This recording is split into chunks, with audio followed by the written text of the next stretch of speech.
correctly with the correct amount. D20 Radio, where gamers roll. www.d20radio.com.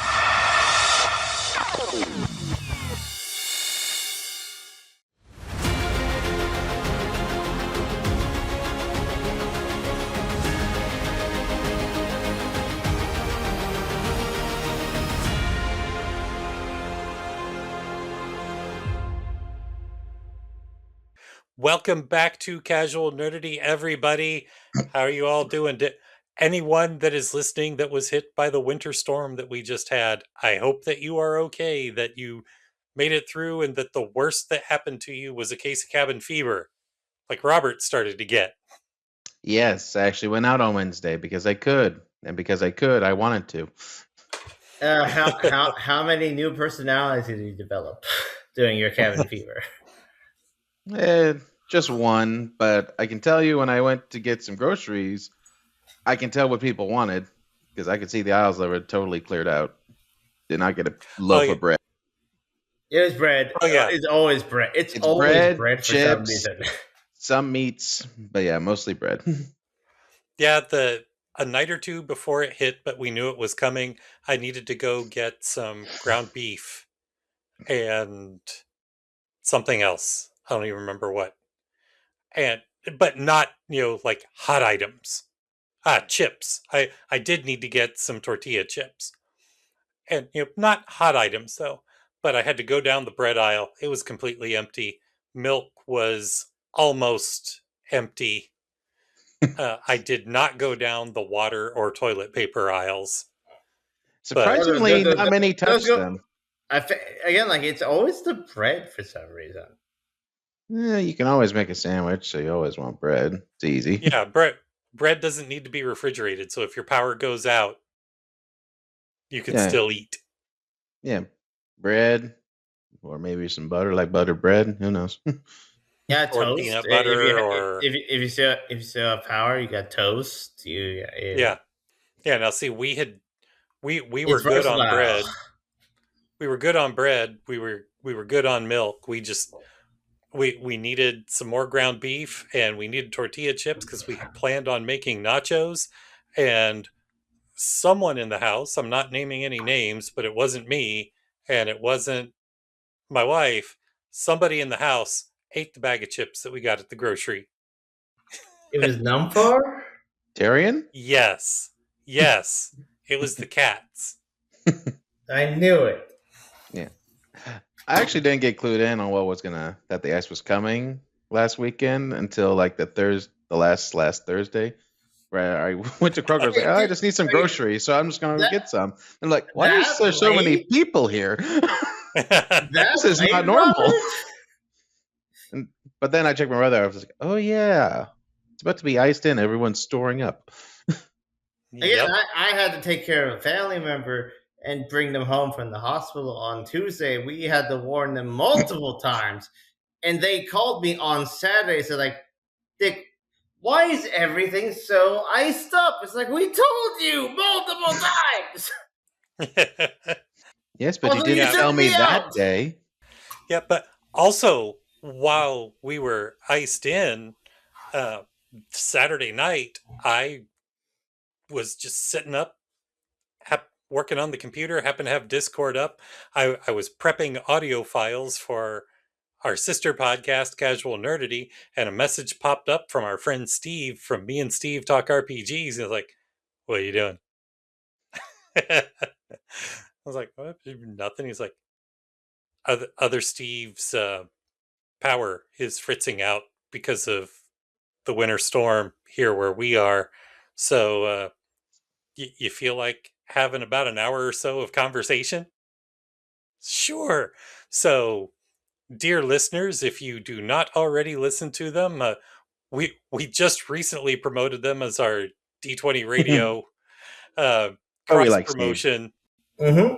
Or I would have made it the cross promotion again this episode, but go listen to Me and Steve Talk RPGs, because Steve and I talked about characters from TV and movies that, as a GM, you want to try to not copy those characters, but incorporate elements of them into your NPCs to make them more fleshed out and memorable. Like Steve's example, kicking it off, was Frank Burns from MASH, because he's not Oh evil, yeah, but you want to punch him in the face. yeah.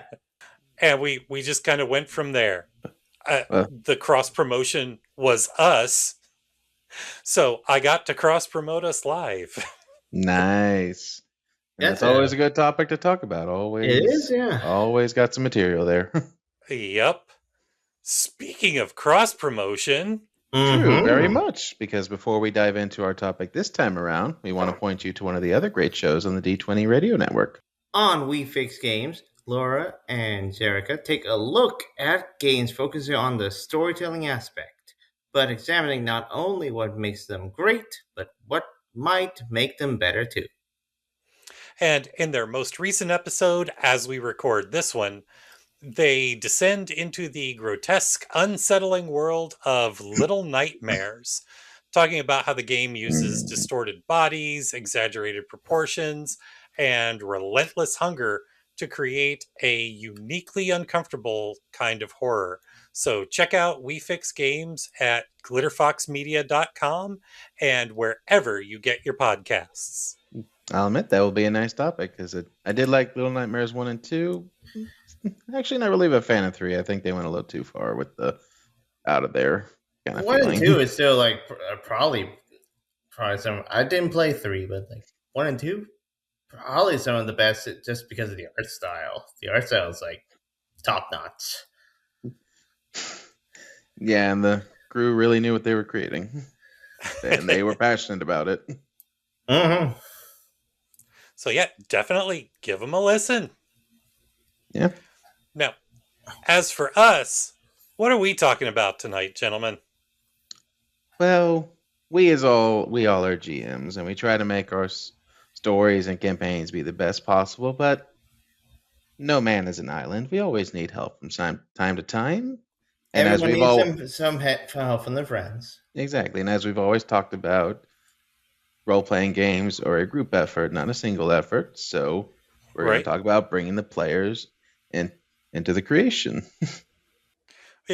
Into helping you out while you're in a session. So what would you do if I sang out of tune? Well, you'd say it's a day that ends in Y.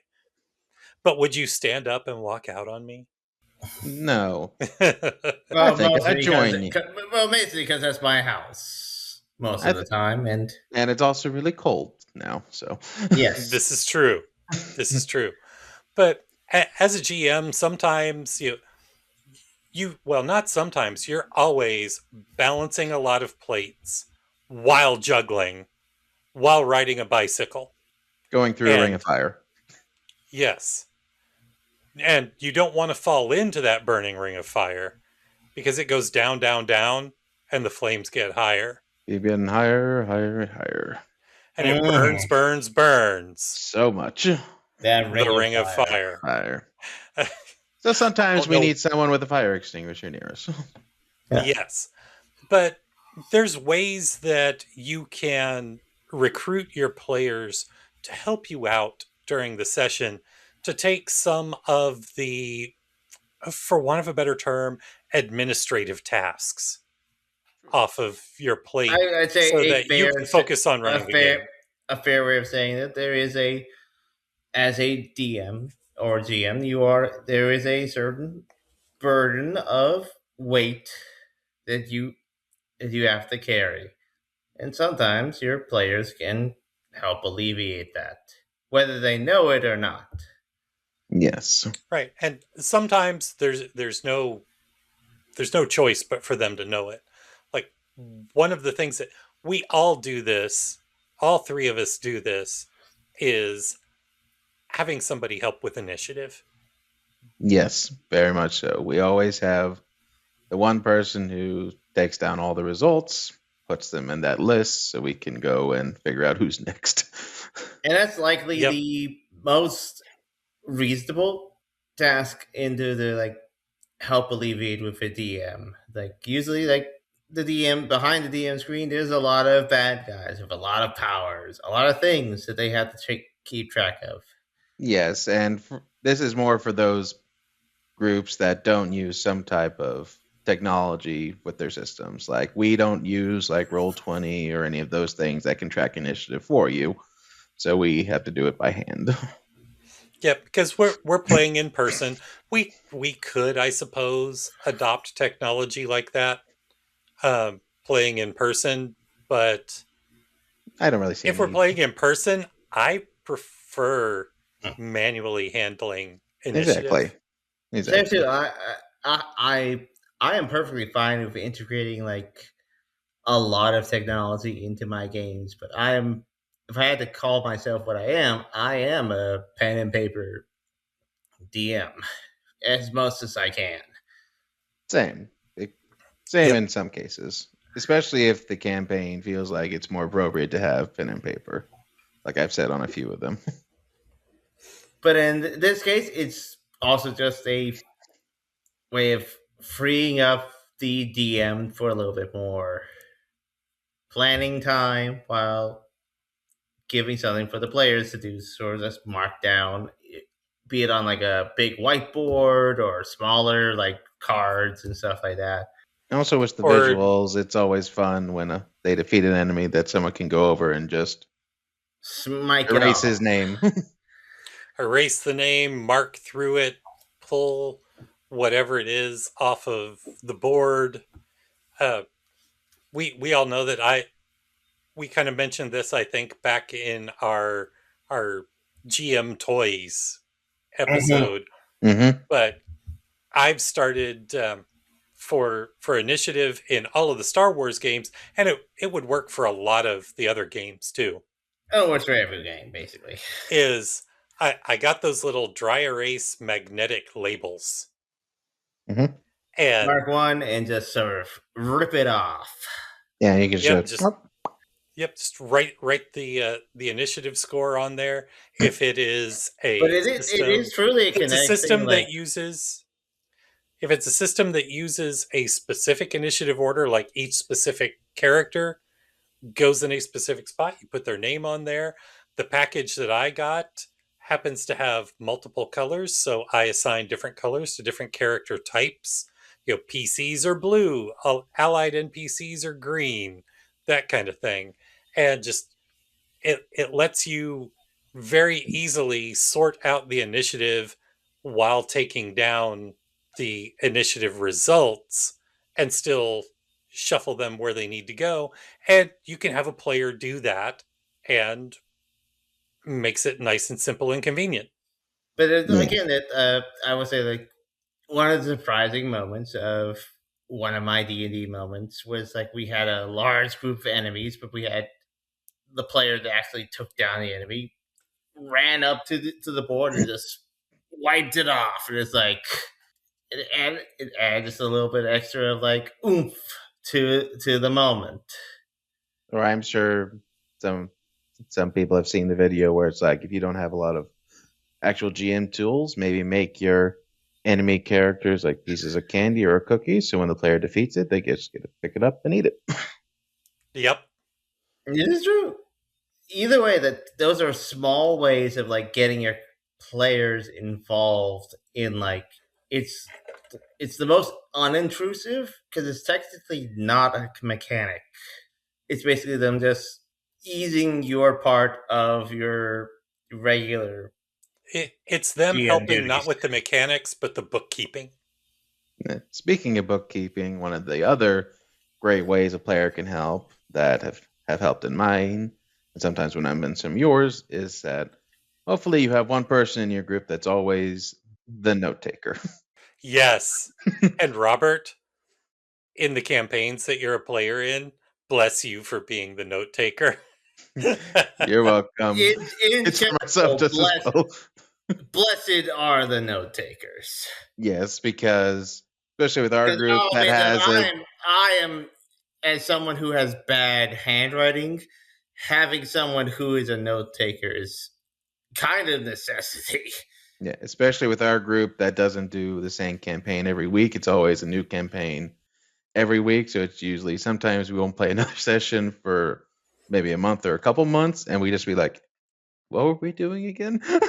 Yeah, I don't remember what we were doing. What were we doing? And it's like, well, I wrote down And usually this. I'm It's pretty like, good with that, but also like once we get into several rotations, it's like honestly our most recent one was when we finally got back to Hope the Situation Warriors. yeah, I we were had just to like, basically give a not only I had a good excuse to like for us to all reiterate what's going on because we had a new player, but also like yeah, that's been several months. We need to talk about where yeah, we because even were. with the notes I made, I was like, who are these people again? Yeah, I was like, I don't remember any of this. Yeah, but then when Nick started explaining, he's like, "Oh, my brain juices get where it's like, oh yeah, that's what that meant." And then we were here doing this. That's why I put this note. And Because admittedly, like I'll admit, my notes exist, but only if you someone can read them. when I can read them, and even then it's like okay, that makes sense. So that's the word, that's keyword to that word, and it's like a weird avalanche of like okay, that makes sense. Or Well, and it's also not helpful that most of our group has either diagnosed or undiagnosed ADHD. yeah, yeah, note taking, or even something as simple as just tracking experience. For those people that weren't here last time, it's like, okay, how much experience did we get? Or of course, the very known person that's like, oh yeah, I didn't spend my XP yet. How much did we get last time? That always helps, but it's Yep. also like always at least keep track of that because like it makes for planning your builds and stuff better. Yeah, but definitely if you can find a note taker, better if you can find a natural note taker who likes doing it, you are going to love them. Yes, indeed. But those are Now, that's still also not technically mechanically based help. That's helping the group and sort of just making sure that everyone knows what's going on. But that does help the DM as well because sometimes the DM makes some mistakes. Yeah, are we supposed to reveal that fact? You think nobody doesn't know that? But right? yes, those are some good mechanical ways. But also definitely in a role playing group with an LE like our group is, it's always good to have those players who really get into their characters and can improv. Especially if, as Daryl shared in one time with that short about what type of DM you are, they're the one that's like, okay, just get like a paragraph of what I want having it done today, and the rest is just going to fill itself in. Yep. Spoiler alert, that's how I run Walking Dead. And it's still my favorite. Oh, it's still good. It's really good. It's very good. Well, I mean, I've said it, I don't know how many times on the show. You guys, all as the players, make it easy to do that. You can't always do that True, very with a much. campaign. But definitely in a group that knows each other well, if you can create that sense of just easy storytelling and just filling in blanks, as GM, you're gonna love it. Because I remember it was the session when Nick's second character, because the first one had already died, was in the fence yard working on stuff. I and two other players just decided, you know what? There's these guards just sitting around. We're just gonna play them like jerks, just talking about these guys And like they're nothing. and that leads into the next thing that I was going to say. You can have your players do to help. If you don't have anything specific that a group of NPCs have to do, and especially if you have a split party, recruit some of the players to play some of the NPCs in the scene, like when you were playing those guards. Yeah. Yeah, the guards, they were just like bantering with each other while these basically slaves are working at the fence in this dangerous environment. They're just like, oh, so what'd you do on Thursday? Oh, yeah, yeah, yeah. Well, that's it. Or basically, How just many think you're gonna die today? for lack of a better your classic Mook or Stormtrooper dialogue.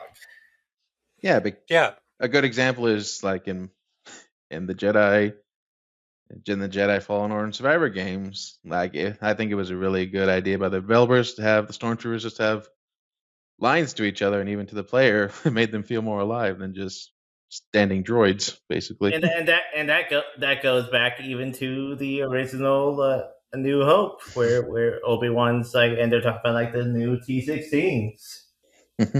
The other thing, the next step from that too is, again, if you don't have anything specific that particular NPCs need to do, you can have the players roll for the NPCs.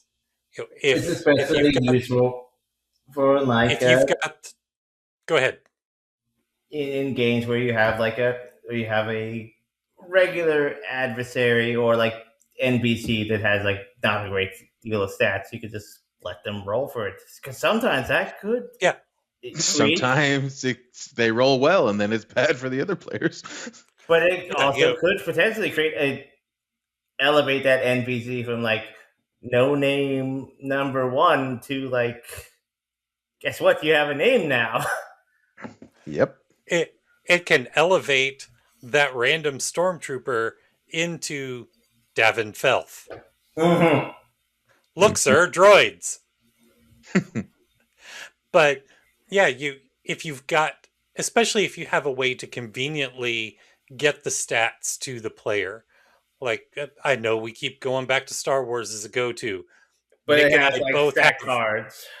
Yeah, I was about to say, you and I both have the full set of the adversary cards. Yeah, now I got some of them, not all of them, but some. But same thing with Alien. There's easy ways to pass off some stats to some NPCs as well. There, the one that's most coveted is always the cat.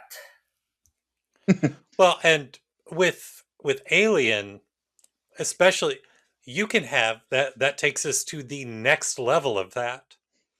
And Nick, this is how you and I both experienced Alien the first time that we played it, when our friend Brev ran it for us at Gamer Nation Con. Brev was the GM. Brev never touched a die. Brev had, given the way the system works with Alien, where the adversary's actions are determined by a roll of a single D6, whenever an alien or another adversary was going to act, Brev would point at one of us and say, Nick, roll me a D6. Yep. And it is effective, and honestly, certain cinematic ones work better for others, but I do kind of like to mix and match to make certain that it's a little, you don't know what you're going to get. Yeah, for people in cinematics, it's not fun being the person that's known to roll high on those type of attacks. Yeah, we never let Robert roll crits. Or just even attacks, because I'll get like a 6, and in Aliens, that's usually instant death if it hits. And I'm just like, I don't want to roll this. I'm sorry. But that does, in a group, that does add to a unique form of tension. It's like, if I slide a dice over, it's like, Robert, roll for the antagonist. Everyone else in the group is now, even though their characters can't add a stress die, they're all adding their internal stress die. Yes. Yep. Yeah. No, but that's a good way to, like I say, especially if you have a split group, but it doesn't even necessarily have to apply to a split group. That's a good way to keep player involvement when it's not that player's turn. Exactly. Just as simple as I'm like, oh, I have to roll this thing, but now everyone's looking at me because it's an attack on someone. Or even that, and like I just said, most of our group has diagnosed or undiagnosed ADHD, so it's very easy for us to squirrel when it's not our turn. Yes, or even again, also, I'm perfectly fine if you do see a squirrel, and if you do, alert me so that we can get it out of my house. Yes, Nick, we know your relations with squirrels. It's a good way to keep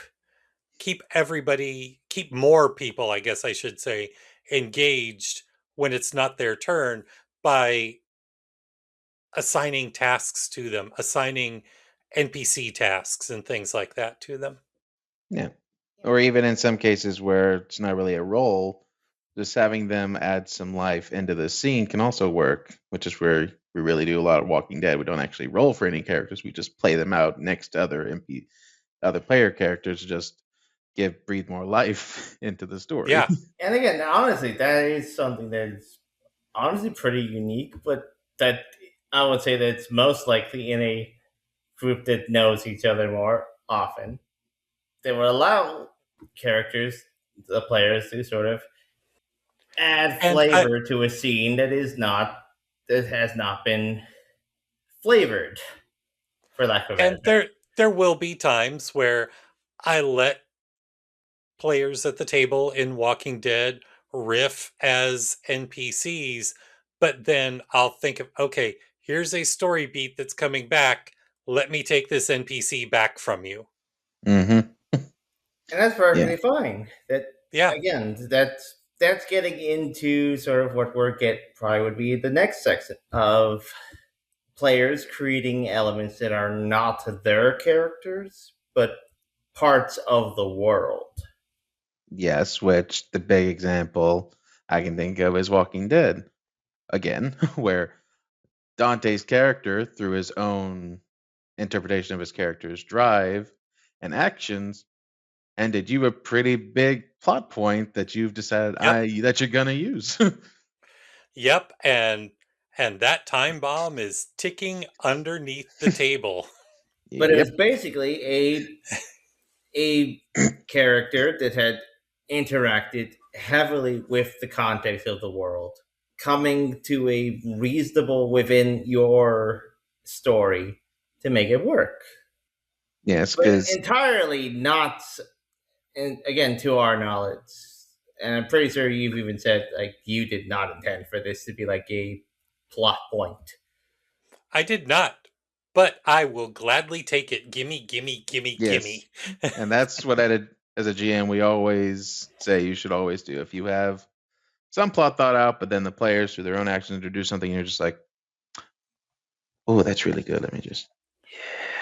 Oh, it's kind of the idea is like, or even the better is like, I wanted to go this way, but that's such a much better direction. oh yeah, for sure. I will gladly, if the gameplay brings me a story element that I hadn't thought of that makes me say, yes, excellent, I will gladly be David Letterman throwing the cards through the window behind me.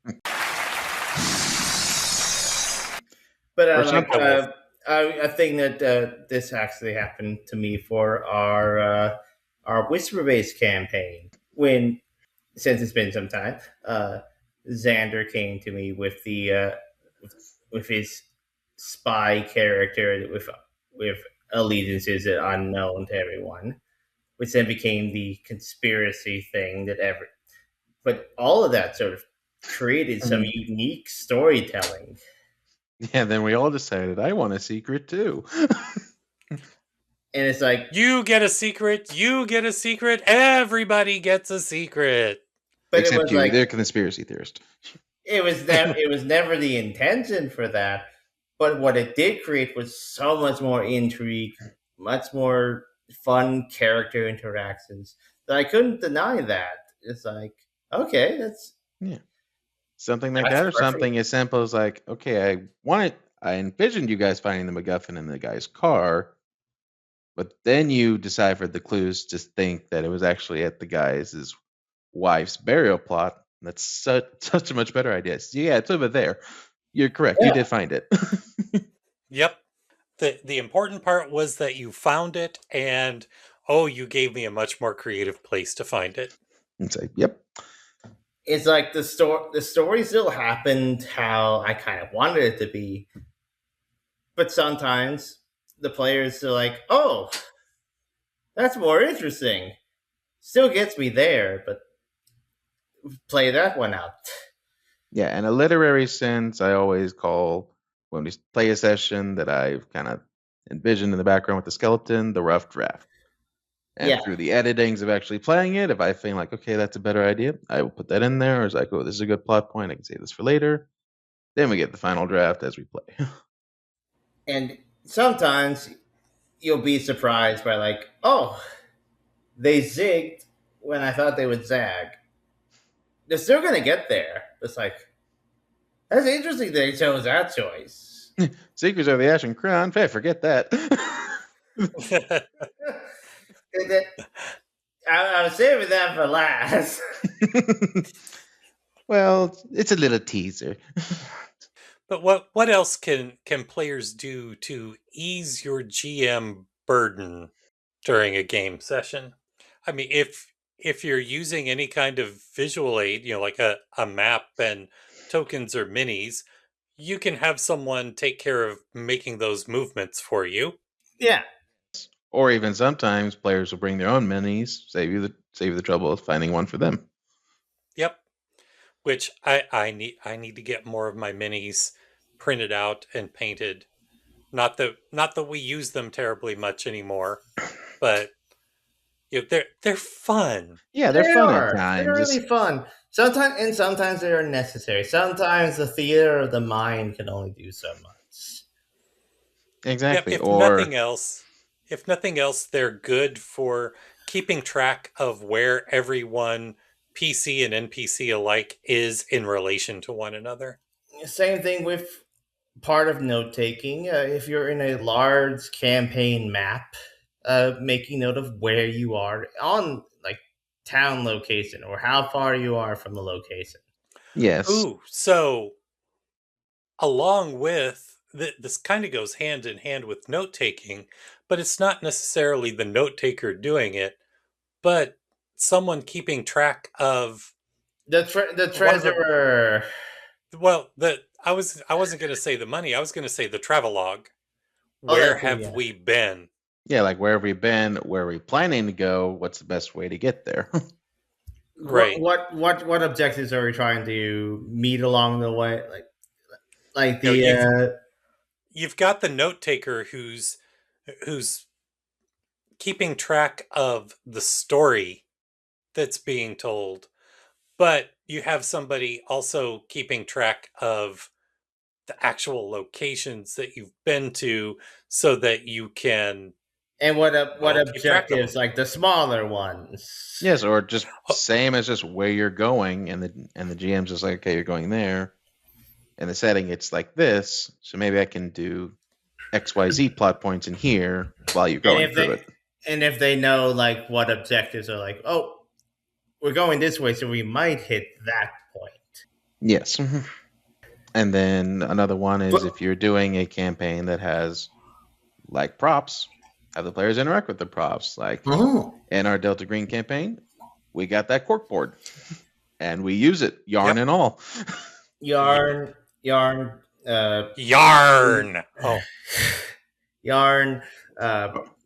props, things printed out. Or when we actually, like investigators, talk to people, we have those flashcards that we will literally write how the witness answered us. Like, okay, they said this. And put them on the board. Connect it. You guys connect. Like, I got that whole thing. It was like, all right, how much are they going to use it? Like, I was actually amazed how much you guys used it. I was actually very impressed. I loved it. That first case, I loved it because it was like, okay, we just wrap there.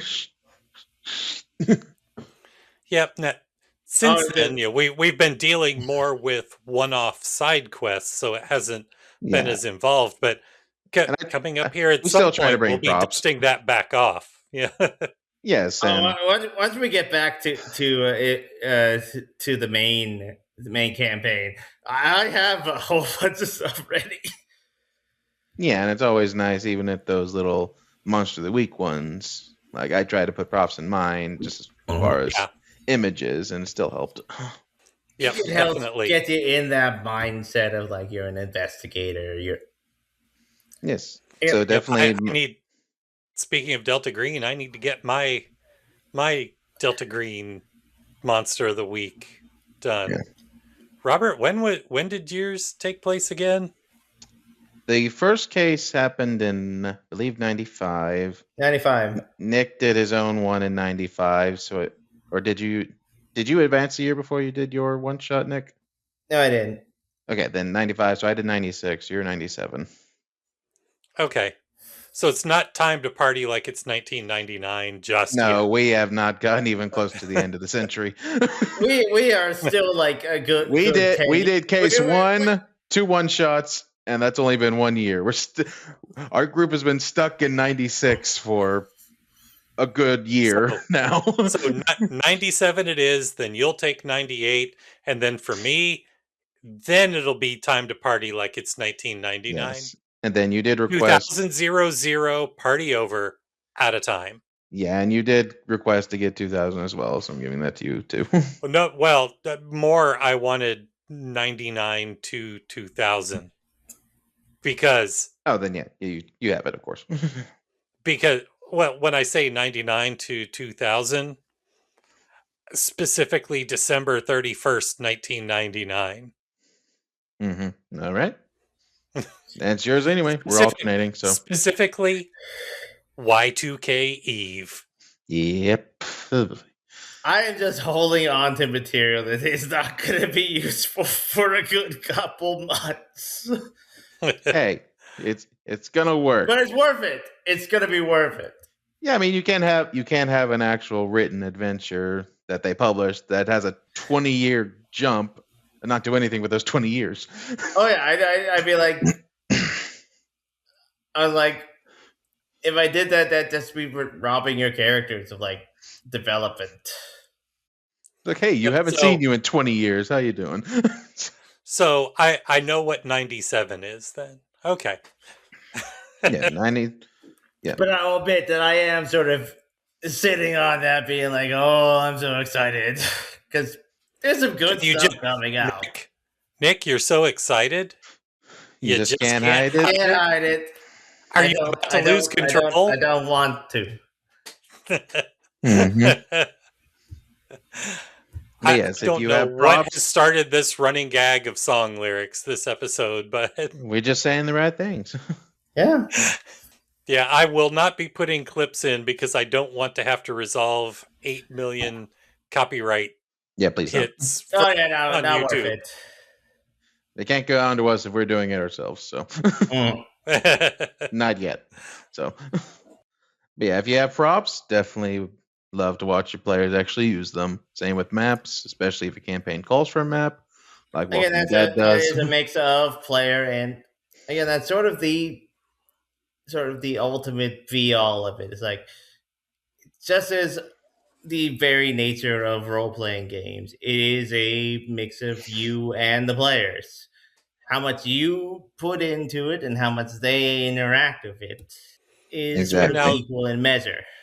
And now this isn't so much a player helping take a burden off of the GM, but if you do have props involved, you can also kind of not metagame it, but apply hard and fast rules. Like if there is a prop of a tape recording and you have the prop of that tape recorder and the party splits, whatever player has that prop, that's the character that has it.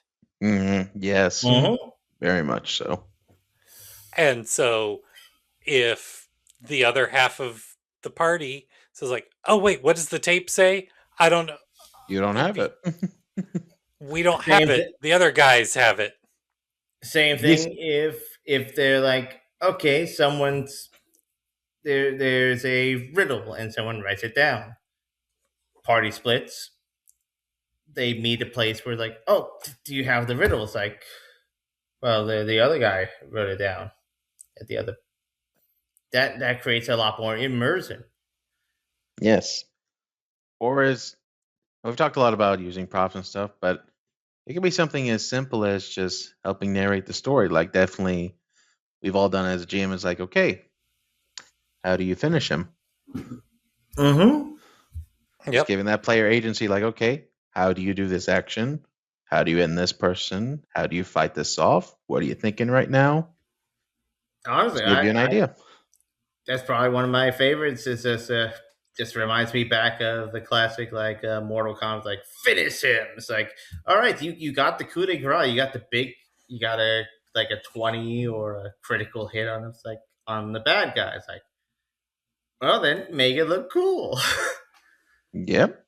Nick, what did you say that was? Finish Coup de him. grace. Yeah. I need to Classic. go find the clip from last episode. You went and used it without giving me warning. Yeah, come on, man. Something else too that you can do, and this is more long term. This isn't necessarily during a given session. And I haven't done it specifically yet, but it would be an awesome thing to do. And I know that Nick has done it in past campaigns. And that is go to your players one on one, or you can say it as a group, but it's individual assignments, if you will. And so, like, hey, everybody, just give me like a quick, put it on a note card, send it to me in a Discord message, whatever. Give me a storyline that you would want to see in the campaign. Not necessarily for your character, but just something that you think would be fun for the group to encounter. Actually, it has been a Like, while since I've done that. Those Yeah, are fun. Yeah, and I should do that in some of mine. It Especially helps because Cyberpunk. you never know what the, especially when you specifically decouple it from like not what you want to see as your player character. What you want to see is like something fun. It could be yeah, anything, an enemy to fight, an item to obtain. Or something interesting like I want my character to lose their arm Uh, somehow. yeah, hello, Betsy. Or as Nick would say, I want my character to die. or also, as Nick would say, I want to be a snake. Yes. yes, a setting to be in, a scenario, a type of Yeah. unusual adventure. Like you never know what would be like. Okay, this is like they're off the cuff, like what they as a person would like to see. Then it gives the DM like, okay, let me pull back and see like where can I put that? How can I contextualize that? That's a fun way of like, all right, and then be like, okay, this is what the player wants. How can I make that work with the group? And then that's just a fun way of like recontextualizing how you make a session. Yes, or even not even writing it down. Sometimes it can be just involuntary observation of just what the players are liking in the session as it's going. So you have an idea what you can do for a future session. Like when I was still doing my Ashes of an Empire campaign, and the prologue on Malastare, I had this Imperial named Warden Carnor, who was basically this xenophobic, over the top, racist bad guy who was in the beginning. I rolled a dice just for chance, had him survive. And then throughout that prologue, they really liked Carnor, so I kept bringing him back, kept making him over the top, and they just loved it. So much so that when they killed him, they were almost sad to have him go. Like sometimes you make a bad guy that's like so fun, or like you going back to actually to yours. I was only there because you hosted it where I was, but the Gamorrean that you had, Yeah, Gruckor. Drakor, is like I think I only rolled one dice for him, but I was just there because you hosted at my place. Yeah, he basically became the Star Wars version of a D&D pet goblin. So, but it's like they all fell in love with the characters, like because you never know when it's like, oh, I've struck something here. you never know when you strike that moment what the characters want and what like to see. And thinking about that tactic, now that we ran the Star Trek Adventures Quick Start, and it looks like there's going to be a campaign. I With lens think flare. no, because it's not the Abrams verse. You I can keep write that on telling a you card. this. You can write that on a card, Nick. Yep. I will. I won't do it in session 0 because I think it would work better after getting a few sessions of any campaign under your belt. Once the players are getting a feel for their characters and things like that.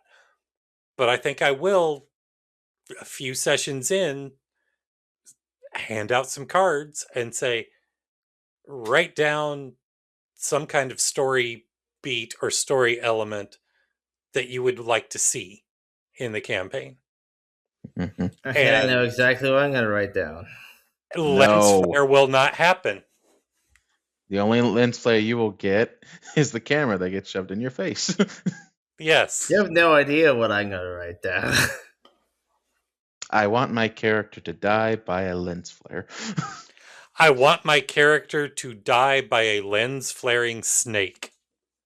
And somehow return. Okay, now you're mixing Star Wars in there. Well, I mean, that's what J.J. Abrams did. He made a Star Wars-ified Star Trek movie. Yeah. So and there was a, keeps bringing and there back to was the a Abrams snake in verse. that. Yeah, a weird one that didn't need to be in there. It was a nice snake. So what else can players do to help their GM out? Easy one. Let them know they're going to make it or not. To the session. Wow, that Robert, you're expecting people to actually say they're going to appear at a location when we expect people to appear at a location, even though we plot that out like roughly about weeks ahead. What are you, insane? Yeah, it's just my thing.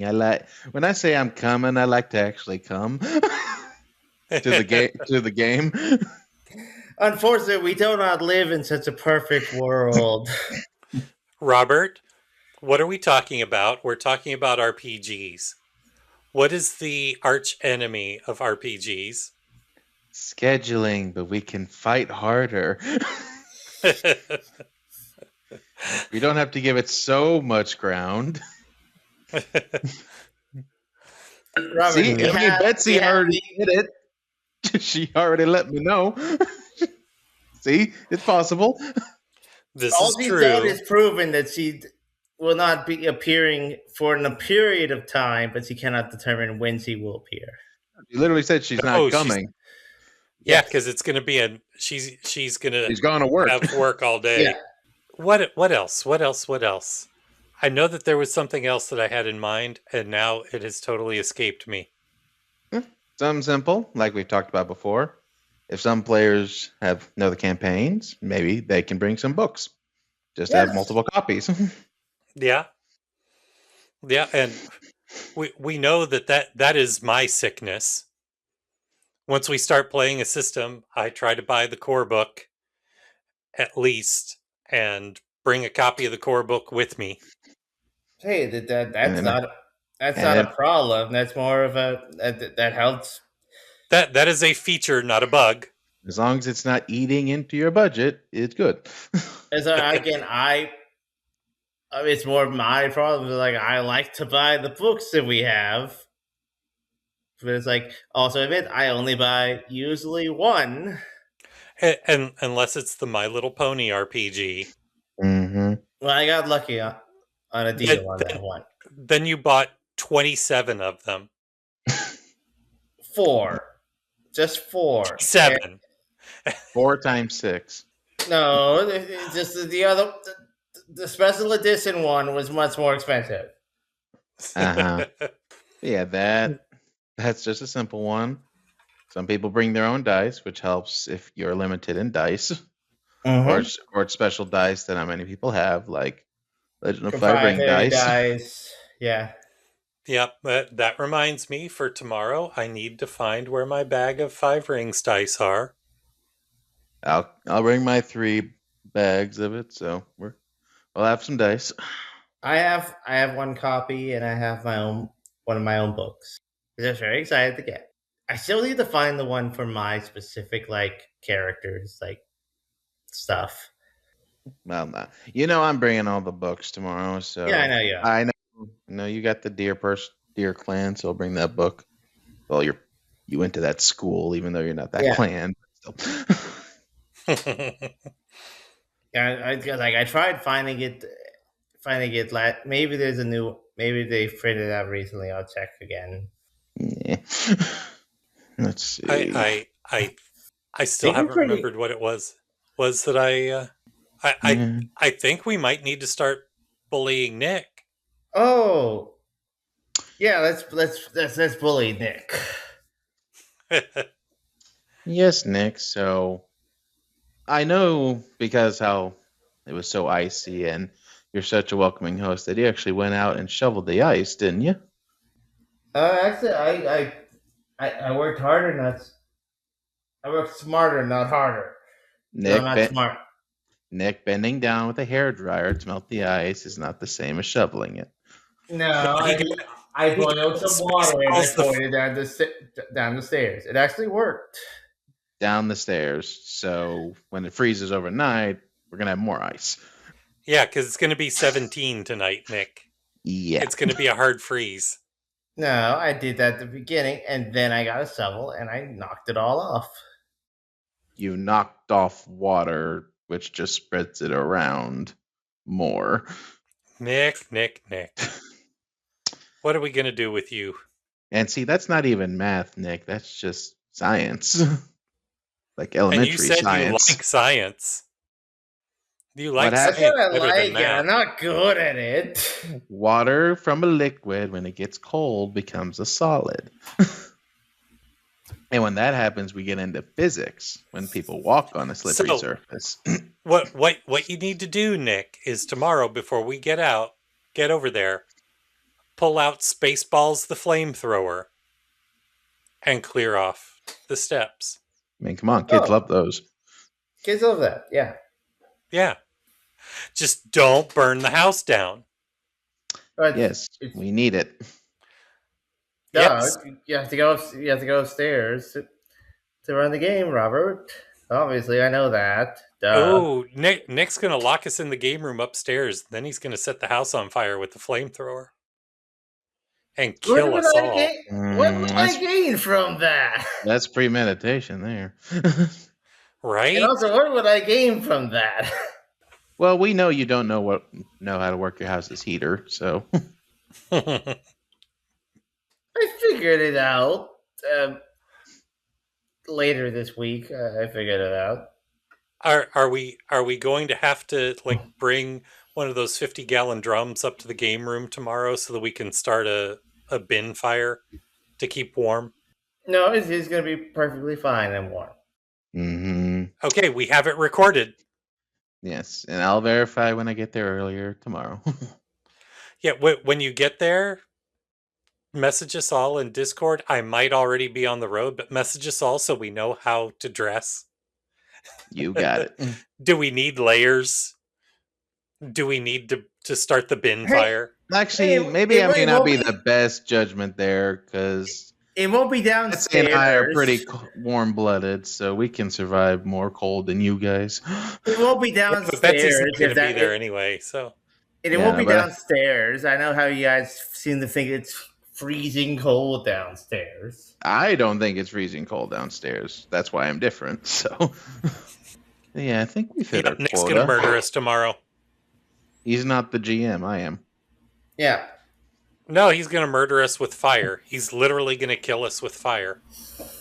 Yeah, but see, that involves work and a little bit of math, so. Also effort. This is true. But hey, I think we can push out a little bit of effort tonight, so let's wrap it up. Yep. All right, so we've bullied Nick. We've done the Bully Nick segment. So we're now at the segment where I say to check out our website at howwerollgaming.com. And on our website, you'll find information about our current campaigns, our podcast archive, and links to our merch store and all of our social media. And on that merch store on February 1st, so it will already have started by the time it'll already have been released by the time you listen to this. We will be dropping our Nat 1 Crying is a Free Action t-shirt. Yep. And then you can also directly support the show through Patreon. Just go to patreon.com/howwerollgaming and you'll see our different membership tiers starting at just $2 a month with special recognition on our Discord server and higher tiers giving you on-air credit and discounts on our merch store so you can get a t-shirt. Finally, if you have any questions you'd like us to answer, topics you'd like us to cover, or even submit your own RPG glory story, shoot us an email at podcast@howwerollgaming.com. All right. So thank you everyone for listening. And as we record this, another bout of winter weather is going to be hitting the US. So stay warm, stay toasty. It's a good opportunity to play some RPGs And keep that water running. Keep the water running. Drip your faucets. It's actually very important. Very. Very. And until next time, when you join us again, as always, I'm Daryl. I'm Nick. And I'm Robert. And this is How We Roll.